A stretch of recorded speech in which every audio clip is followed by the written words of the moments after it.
Facebook পেজের monetization নিয়ে অনেকে আমরা টেনশনে থাকি। আচ্ছা, এটা কিন্তু আমার পেজে চলে আসছে। আমি যদি আপনাদের দেখাই, হ্যাঁ, এখানে দেখতে পারতেছেন কন্টেন্ট মনিটাইজেশন আমার পেজে অ্যানেবল হয়ে গেছে। আর এটা থেকে আর্নও হচ্ছে, তবে এটা তেমন একটা কিছু না। সো এখন কথা হচ্ছে আপনি কী করে এইগুলো পেতে পারেন। আপনার যে ফার্স্ট কাজ সেটা হচ্ছে আপনার পেজটাকে মেনটেন করা। আমি যদি টুলসে যাই, টুলসে আসার পরে ফার্স্টে যে কাজ আপনার পেজ রিকমেন্ডেশন, এইটা আপনার এখানে ওকে থাকা লাগবে। এইটা যদি ওকে না থাকে তবে আপনার পেজে কিন্তু মনিটাইজেশন আসবে না। তারপরে আপনি যেটা ফলো করতে পারেন সেটা হচ্ছে স্ট্যাটাস, মানে এটাতে দেখবে আপনার কোনো গাইডলাইন, কমিউনিটি গাইডলাইন আপনি ক্রস করেছেন কিনা, আপনার পেজে কোনো ভায়োলেশন হয়েছে কিনা। এটা যদি ঠিক থাকে এবং আদার্স আপডেটে টিপ দিবেন, এটাতে যদি কোনো কিছু না শো করে এরকম দেখায় তবে আপনার পেজটা ওকে আছে। আর মনিটাইজেশন সাধারণত ইনভাইট অনলি, এটা আপনি কত হাজার ফলোয়ার বা কত হাজার ভিউ হলে দিবে এটা কিন্তু বড় কথা না। বড় কথা হচ্ছে এটা ইনভাইট অনলি, আপনি কোনো ক্রমে এটা আবেদন করতে পারবেন না, বা আবেদন করলেও আপনার এটা কার্যকর হবে না যদি না তারা আপনাকে ইনভাইট করে। কাজে এটার জন্য এত ব্যস্ত হওয়ার কোনো কিছু নাই। আশা করা যাচ্ছে সবাইকে অটোমেটিকলি এটা ইনভাইট করে দিবে আর কি।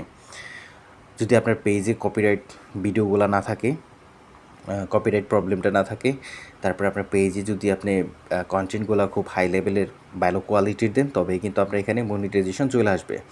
আর যারা ইনস্ট্যান্ট অ্যাড আগে ইনভাইট পাইছিলেন, বর্তমানে নাই, তারা কিন্তু ফার্স্টে পাবেন। কারণ আমার যেই কাজটা হয়েছে সেটা হচ্ছে আমার ইনস্ট্যান্ট অ্যাড কিন্তু ইনভাইট ছিল, বাট এটা আমি ইউজ করতে পারি নাই, টুলটা সেট আপ করতে পারি নাই।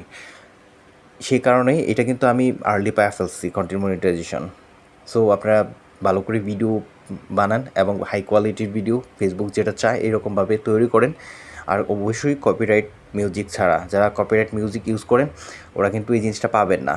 পেজে কি কোনো রিপোর্ট বা কপিরাইট ইস্যু আছে কি না আপনি হয়তো জানেন না। অনেক আগে ভিডিও দিয়েছিলেন, সেটাতে কপিরাইট ইস্যু হয়েছে কি না আপনি জানেন না। সেজন্য আপনি একটা কাজ করতে পারেন, পেজের সিটিংয়ে আসার পরে এখান থেকে আপনি সাপোর্ট, হেল্প অ্যান্ড সাপোর্টে ঢুকবেন।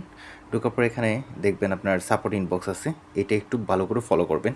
এটা একটু দেখবেন ইউর অ্যালার্ট, আর অ্যালার্টে টিক দিবেন। এখানে দেখবেন যদি নো ভায়োলেশন থাকে তবেই কিন্তু এটা আপনার বেশি কার্যকর, মানে আপনার কোনো রিপোর্টিং বা কোনো কপিরাইট ইস্যু নাই।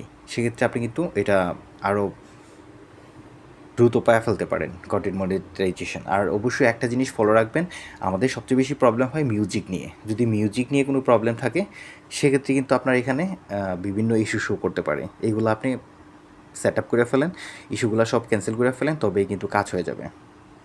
আর এই নিয়ে যদি কোনো আরও বিস্তারিত কোনো কিছু জানার থাকে সেক্ষেত্রে আমাকে বলতে পারেন, আমি আপনাদের সহযোগিতা করতে পারবো।